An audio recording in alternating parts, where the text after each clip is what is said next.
So hello everyone, आज के इस वीडियो में हम लोग बात करने वाले हैं एवरेज एटॉमिक मास के बारे में। क्या बात करने वाले हैं? एवरेज एटॉमिक मास के बारे में। तो चलिए पहले लिख लेता हूँ। क्या लिखता हूँ? अरे भाई ऑन हो जा।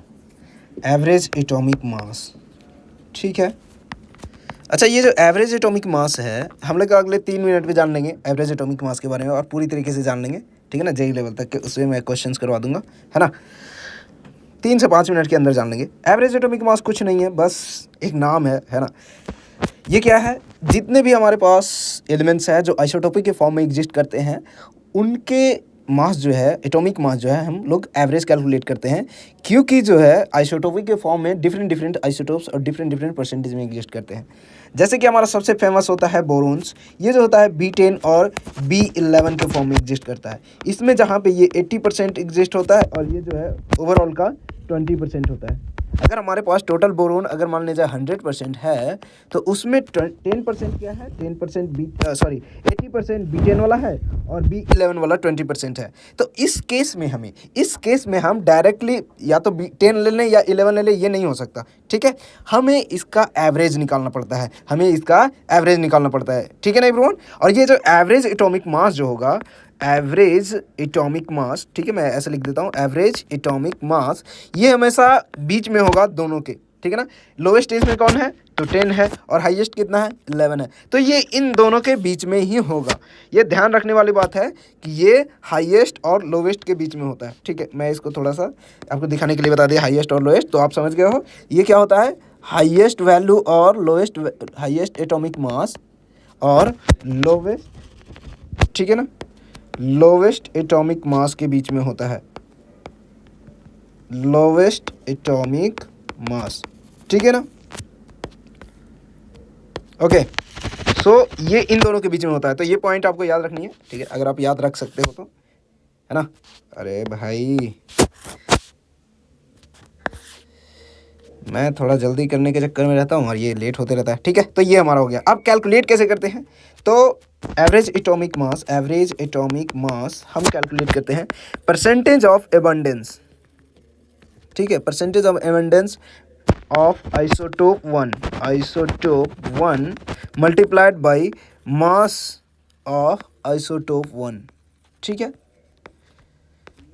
ठीक है, अगर ऐसे ही हमारे पास 2 आइसोटोप है एग्जिस्ट, जैसे कि बोरोन की हमने बात किया, तो फिर से हम लिखेंगे परसेंटेज एबंडेंस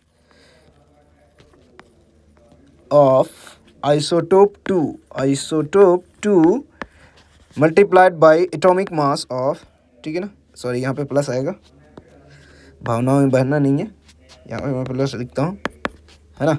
अब यहाँ पे मल्टीप्लाई में मास ऑफ आइसोटोप 2 हो जाएगा, ठीक है। बस डिवाइडेड बाई क्या हो जाएगा? दोनों परसेंटेज एबंडेंस का सम। तो किसी भी एलिमेंट्स का परसेंटेज एबंडेंस का सम कितना होगा? हमेशा 100 होगा। तो आपको अगर वैसे नहीं लिखना है तो 100 हमेशा लिख के काम चला लो, ठीक है।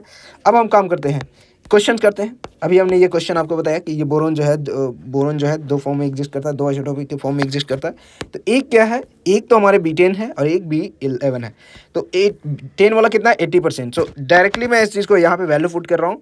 तो परसेंटेज अबंडेंस आइसोटोप का कितना है? 80%। 80% नहीं लिखेंगे, 80 लिखेंगे, ठीक है। मल्टीप्लाइड बाई मास कितना है आइसोटोप का? मास हमारे पास 10 है। और हमारे पास क्या है? एबंडेंस मान लीजिए कि एबंडेंस 20% बचा। आप ऐसे भी लिख सकते हो अगर 2 ही आइसोटोप है तो, ठीक है ना, 100 में से घटाकर, ठीक है। और क्या हो जाएगा? उसका मास 11 है। डिवाइडेड बाई आपको कितना करना है? डिवाइडेड बाई 100 करना है, डिवाइडेड बाई 100 करना है। तो ये कितना हो जाएगा? 800 प्लस ये 22, 220 हो जाएगा, डिवाइडेड बाई 100। तो क्या ये आप कैलकुलेट कर पा रहे हो? ये सही आ रहा है क्या?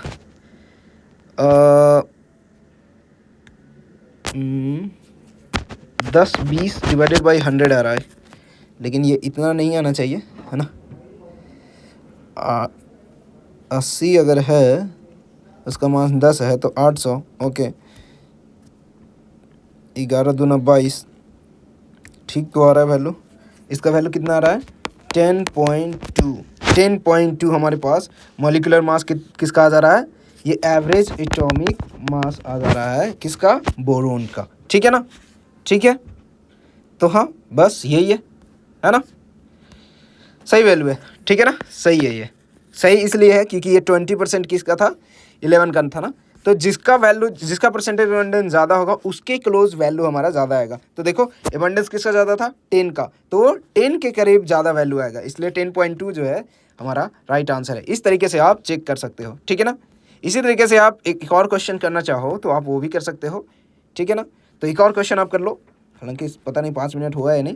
तो एक क्वेश्चन आप जब करोगे तो उसमें कह रहा है कि 37 एक हमारे पास क्लोरीन है, दो आइसोटोप के फॉर्म में एग्जिस्ट करता है, एक 35 जिसका परसेंटेज अबंडेंस 37 है। मैं ऐसे ही जस्ट लिख कर आपको बता रहा हूँ, बहुत लंबा क्वेश्चन नहीं लिख रहा हूँ, सॉरी 37% नहीं, ये 75% है, 75%। और ये जो है 37 वाला, ये टोटल कितना है 25%। तो आप बताओ कि इसका एवरेज एटॉमिक मास कितना होगा, एवरेज एटॉमिक मास, ठीक है। पॉज करो, खुद से कैलकुलेट करो और मैं इसका आंसर बताता हूँ, ठीक है ना। आई होप कि आपने कैलकुलेट कर लिया होगा, मतलब 2 मिनट का पॉज लेकर, ठीक है। अब हम कैलकुलेट कर रहे हैं एवरेज एटॉमिक मास। तो 35 multiplied by 75 plus 37 multiplied by 25 divided by, दोनों 75 प्लस 25 करेंगे यहाँ पे ताकि 100 हो जाए। और ये एबंडेंस वाला होता था, याद रखना है, एबंडेंस वाला को डी से डिवाइड करना है, मास वाले से कभी मत डिवाइड कर देना, है ना।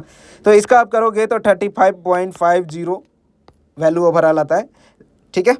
ओवरऑल 35.5 आता है। इसीलिए हम क्लोरीन का जो वैल्यू होता है एटॉमिक मास लेते हैं, वो एवरेज एटॉमिक मास 35.5 लेते हैं। और जब हमें मॉलिक्यूलर मास पूछ देता है तो मोलर मास, तो हम उसे 35.5 मल्टीप्लाइड बाई 2 यानी कि 71 ग्राम लेते हैं, ठीक है ना। तो आई होप कि ये छोटा सा टॉपिक आपको समझ में आया होगा, ठीक है ना। एवरेज एटॉमिक मास आपको समझ में आया होगा। जैसा कि हमने कहा था, बस यही है और कुछ भी नहीं है, ठीक है। इसके बाद वाले टॉपिक में हम बात करेंगे एवरेज मॉलिक्यूलर मास की, उसमें थोड़ा सा अच्छा क्वेश्चन बन जाता है, ठीक है ना। ओके, तो चलिए मिलते हैं नेक्स्ट क्वेश्चन में।